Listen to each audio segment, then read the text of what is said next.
In this video, we will use a MATLAB tool as a calculator. So we'll use some basic arithmetic operations. For example, I can use a variable a and assign it a value 4 in this case.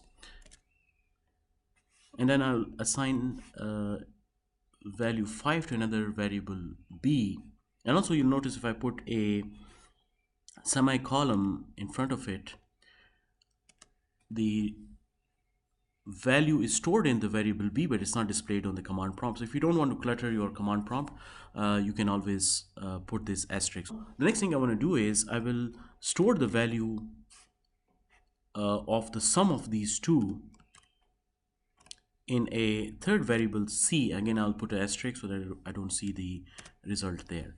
So you can see the value of the sum of a and b has been stored in variable c, and in the workspace the values have been assigned to variables a, b, and c, and you can see the actual mathematical value of those three variables.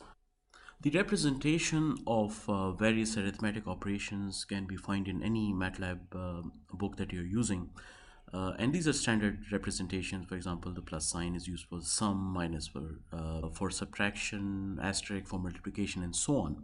In addition to that, we can also use other mathematical operations. For example, if I want to take the square root of a value, if I want to take a square root of, let's say, 25, I will use this built-in function sqrt, which represents the square root, and you could see that the square root of 25 has been calculated. And if I don't assign any target variable to it, the default variable for the target is the answer, ans, and you can also see that the answer has been stored in the workspace for you. In addition to that, you can also use the exponential. For example, if I want to use the exponential of 0.5, I can do that as well. Okay, so we can also use trigonometric operations. For example, if I wanted to calculate the sine of let's say pi by 2, which is 90 degrees, you will have the value of 1.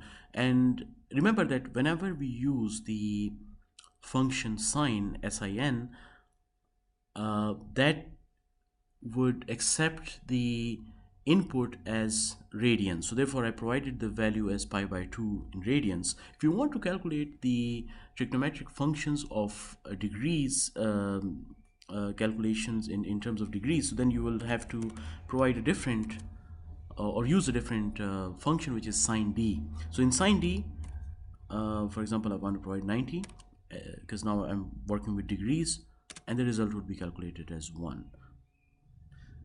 Okay, now here is another important point regarding the representation of the result. There are various formats in which the results can be represented in terms of the precision. So for example,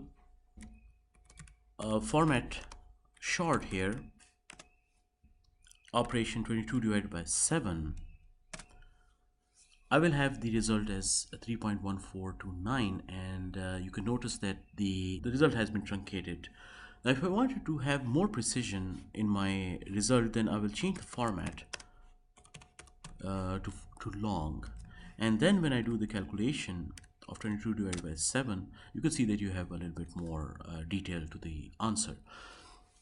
There's a third form also used for the representation of these values, and that is called the format bank. And typically this is used for any kind of financial calculations where you can represent the result in dollars and cents.